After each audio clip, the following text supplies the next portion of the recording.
I'm guessing you probably don't want to get your brand destroyed and get a whole bunch of backlash when you send cold emails. If you're looking at doing cold emails for lead generation to grow your business, do not make these mistakes. Hey, I'm Will. I run a B2B lead generation agency where we specialize in sending cold emails for our clients. And over the past 12 to 18 months, we've sent over 1.23 million emails for ourselves and for our clients.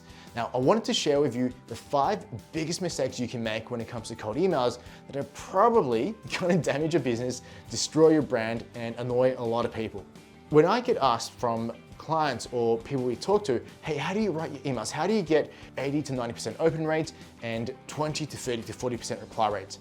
One of the key principles I like to look at is the idea of inversion thinking.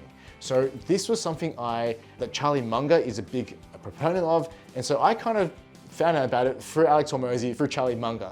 So the idea is that to do something right, one of the thinking frameworks we can use is to reverse it and to go, what if we did it wrong? Instead of saying, how do we write an amazing cold email that gets awesome response rates and gets a bunch of leads and calls booked in, how do we write really crappy cold emails that people absolutely hate and gets our brand destroyed? So let me share those ideas with you. Number 1 is to try and sell from the email itself. You've got those emails in the past, I'm sure, where people have come through and just gone and just vomited your entire pitch on the emails themselves, right? Typically, probably from offshore SEO companies, where they go, dear sir, madam, no personalization, just come through and just dumped a whole bunch of crap, dumped their rates on there, and expected some kind of reply. If you want to destroy your brand, if you want ineffective cold emails that piss a lot of people off, number 1 thing is go and try and pitch them your entire service without knowing who they are on the emails on the first email. That's number 1. How do we reverse that? Well, the emails that we write, we actually take a view of disqualifying people. We take a view of asking them if they even want or need the service we have. If they don't have a need for it, we'd stop emailing. Pretty simple, right? First of all, establish a need of the service and disqualify as much as you're qualifying. Make it an even relationship rather than just you trying to sell some crap because you're desperate, right? Number 1 thing you should avoid. Number 2 thing on how to destroy your actual domain, how to destroy your reputation and piss a lot of people off is to make it super hard to opt out. I've seen this time and time again, and it's never a good practice where you make it hard for someone to say, hey, don't send me emails anymore. My entire philosophy when it comes to cold emails is that we're never going to get 100% of the market interested in buying. That's not what we're trying to do. We're trying to get through to the segment of the market that have a need, that know they have a need, or at least have an interest in solving a pain or problem through our services. The number 2 thing that we look at is, well, if we're going out to market and a lot of people don't want or potentially don't need what we have to offer, why would you make it hard to opt out? And so if you make it hard to opt out, like hiding an unsub, putting them onto multiple lists, ignoring them when they say don't email me, you're going to destroy your brand pretty quickly. The reverse of that is to make it easy for them to click a link or to just email you back and say, no, we're not interested, and even ask them, hey, is this relevant? Number 2 way to destroy your brand is to make it impossible or really hard to stop getting emails from you. Number 3 is about making it boring, right? Here's the thing, put yourself in the shoes of the person getting the email.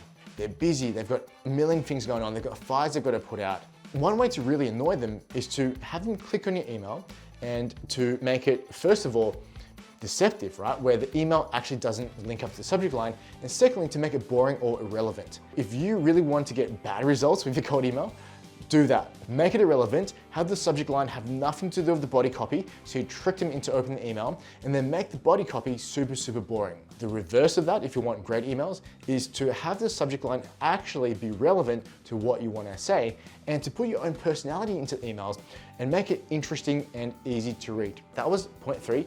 Make it irrelevant, make it deceptive, make it boring, and just annoy your market. Number 4 is, again, a very important thing that no one really takes the time to go and figure out, or I shouldn't say no one, 90% of people sending cold emails aren't really putting in the effort to do, and that is to build a good list. Inversion thinking, what does that look like? Sending crappy cold emails means that we're going to be sending emails that are irrelevant, that are deceptive, that are boring, that try and pitch, and we're going to send them to just whoever it is, right? We're going to send 100,000 emails out, not caring about the people we send it to. That's how you do massive brand damage really, really quickly. What's the inversion of that? Well, the inversion of that is to go through and build really, really great email lists. It's to never send emails to contact at or admin at or info at. It's to personalize every single contact that comes through on your list and have a point that, make it a point that you've researched them and mention it to the people you reach out to. It's to build very relevant lists where you've got the actual email of the person you want to contact and it's a relevant message for them. So number 4 is to, if you want to destroy your brand, destroy your domain, build crappy lists, and the inversion is to build amazing personalized lists. Now that leads us to number 5, right? List building and then personalization. Pretty easy step. Again, destroying brand, pissing people off means that you're going to send the same generic message that's not relevant to as many people as you can and frame the benefits and frame the statement in the same way.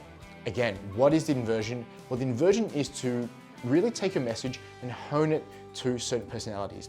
And this works really well if you're going after, for example, B2B and bigger B2B deals where there's multiple buying personas or multiple people in the buying process. Now, if you want to annoy all of them, treat them like a number, right? Treat them like everyone else in the market. That is a sure way to lose deals even if one of the parties is interested. If you treat everyone else in the transaction like everyone else, that's going to annoy a lot of people. So again, the inversion is to make sure we've got targeted messaging with personalization that speaks specifically about that one role or one person you're targeting and have it so relevant that they've got no choice but to at least acknowledge or to respond. This has been kind of an interesting thinking concept in terms of what would we do if we wanted to send really, really bad cold emails that burn your business and destroy your brand. And the 5 steps that we looked at the following, which was to make a pitch on the very first email, don't do any personalization, have a crappy list, and make it impossible to opt out and trick them into opening emails. If you do all 5 of those things, I guarantee you your market will hate you. So if you want to send good emails and you actually want leads and dream clients, do the exact opposite, and that will help you write a really good cold email that gets you in front of the right leads and clients for you. If you have any questions about cold emailing, we've got a whole resource pack down below. You can download some of our best templates and even more videos going into the psychology of cold emails. Download them in the description here. Otherwise, do the YouTube stuff. Leave me a like and subscribe. Really appreciate you checking out this video. Hope you got a whole bunch of value and let me know what your results are. Let me know in the comments if you sent really good cold emails before and how they work for your business.